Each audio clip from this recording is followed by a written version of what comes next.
Mr. Orly Regala Gutesa para po humarap sa atin. Mr. Gutesa, kayo po ay umupo dito sa may gitna. Pakibigyan mo ng copy si Mr. Chair. Page. Bigyan mo si Chair. Mr. President. Bigyan mo si Mr. President.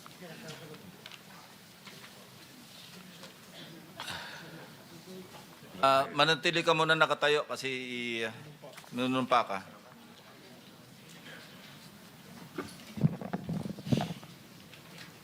Raise your right hand. Yeah. Do you swear or affirm to tell the truth, the whole truth, and nothing but the truth in this proceeding? Yes, sir. Salamat. Take your seat, please. You may proceed. You may continue. Salamat po, Mr. Chair.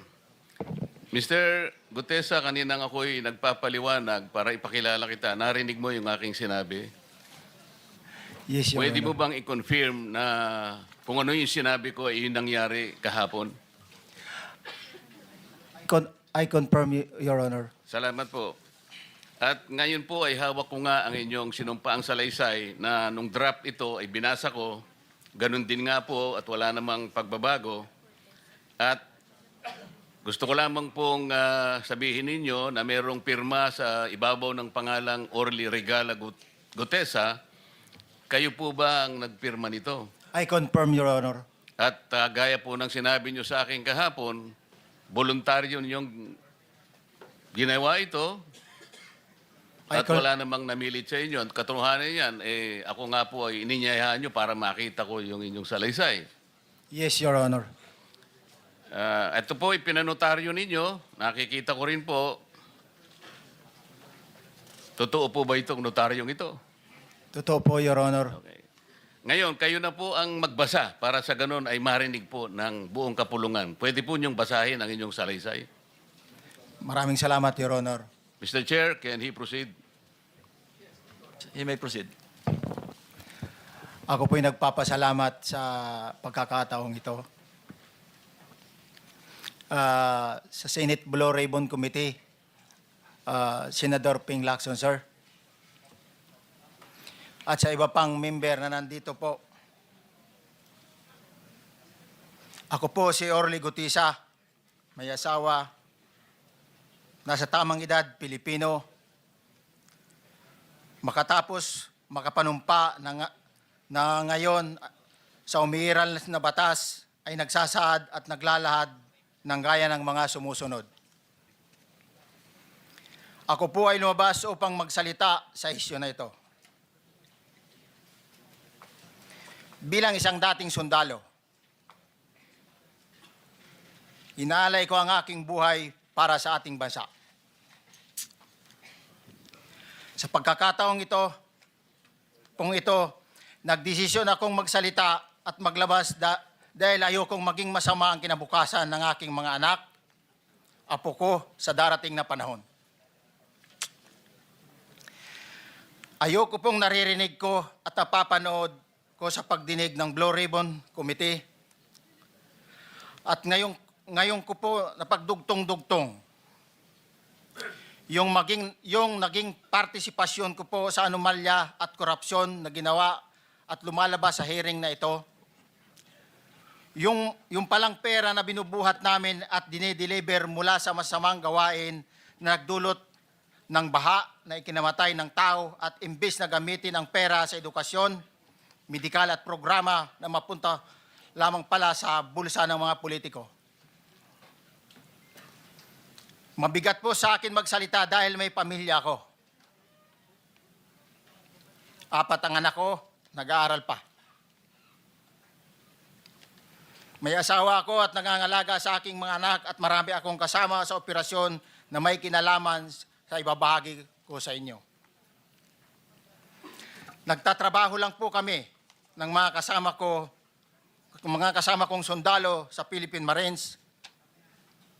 Huwag sana isipin na aking mga kasama na nagtatraidor ako. Ako sa aming trabaho at pinagsamahan dahil pare-parehas kaming may pamilya at gusto lang naman naming ayusin ang kinabukasan ng bawat isa. Wala akong iniisip na kapahamakan para sa kanila, bagkos ang gusto ko lang maiayos ang kinabukasan ng bayan at lahat kami. Noong December 5, 2004, na-hire ako bilang security consultant sa Ako Bicol Party List or AKB kay Congressman Saldico. At nasimula ang duty ko kay Congressman Saldico. Bawat umaga, nagre-report ako sa BGC sa Horizon, sa Bonifacio Global City, kung saan nakatira si Kong Saldico. Tuwing may duty at detailed ako sa basura, it means itong basura, ito yung box ng pera na pinag-uusapan natin sa kasalukuyan. Mr. Gutesa, mag-stick ka lang sa binabasa mo. Huwag ka nang nag-a-adlib. Ay, Kung ano yung nandito, basahin mo lang. Yes, Your Honor. Tuwing may duty detail ako sa basura, pumupunta kami sa 28 Ladybug Corner, Dragonfly, Valle Verde 6, Pasig City. Tagabuhat lang ako ng malita ng basura. Ang ibig sabihin ng basura ay malita na may lamang pera. Ang bawat malita ay may lamang humigit kumulang 48 million pesos.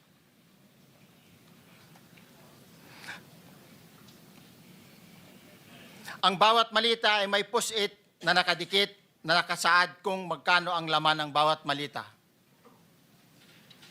Tuwing may duty detail sa basura, may pumupunta na tao na magde-deliver ng basura at nire-receive ni John Paul Estrada at Mark Tiksay.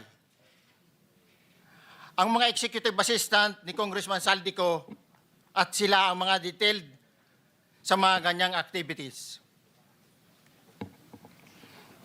Ang mga nangyayari kapag duty kami sa basura, kalimitang dinadala sa bahay ni Congressman Saldico sa Valle Verde 6 at tinatanggap naman ni Mark at ni Paul. Pagkatapos naming may baba ang nasabing basura, ipinapasok sa bahay ni Congressman Saldico sa Valle Verde 6 at binibilang ni Mark at ni Paul. Alam ko na ang laman ng malita ay pera sapagkat nakita ko si Paul na binuksan ang malita at inilabas ang laman para bilangin. Ang isang ehemplo na nagdala ng pera ay si Congressman Eric Yap ng AXIS Party List. 46 na malita ang dala niya sa bahay ni Congressman Saldico sa Valle Verde 6. Pagkatapos mabilang, isinakay namin sa mga sakyang patungo sa Horizon Residence sa Taguig. At dumiretso kami sa basement upang may baba ang nasabing basura. Bago ibaba ang nasabing basura, ito, Merong napuputol sa binabasa mo eh. Huwag kang magmadali. Huwag kang magmadali. naputol na, Ulitin mo yung paragraph 20. wala na ako, hindi ko makita na putol na siya.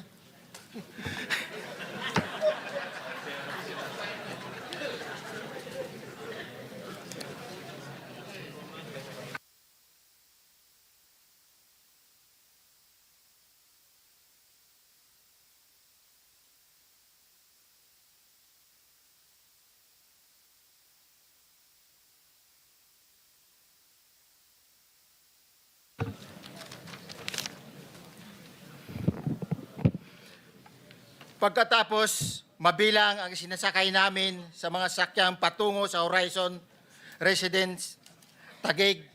Pagdating sa Horizon Residence, dumidiretso kami sa basement upang maibaba ang nasabing basura at dalhin sa unit ni Congressman Saldico sa 56th floor sa nasabing lugar kung saan siya nakatira.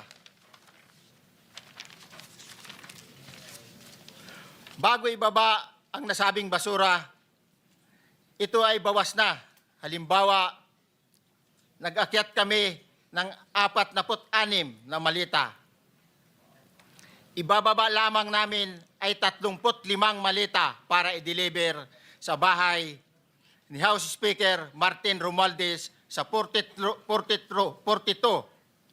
McKinley Street, Taguig. Ang labing isang malita ay naiwan sa taas ng 56th floor sa Horizon Residence. Humigit kumulang 3 beses ako mismo ang nag-deliver ng basura sa bahay ni Congressman Saldico, sa Horizon Residence at sa mga bahay ni Speaker Romualdez sa 42 McKinley Street, Taguig. Mas maraming pagkakataon na nagde-deliver kami ng basura sa bahay ni Speaker Romualdez at sa bahay ni Congressman Saldico dahil iba-iba kaming mga nakadetailed na close-in, backup at advance party na nagkakaroon ng rotation. Sa huli, ako po ay nagnanais na mapasailalim sa Witness Protection Program dahil alam ko po nanganganib ang buhay ko at ang aking pamilya sa ginawa kong paglalahad na ito.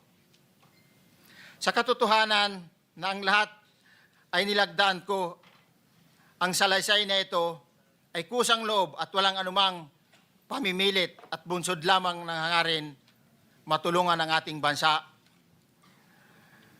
Ito po ay nilagdaan ko, Your Honor. Thank you, Orly. Before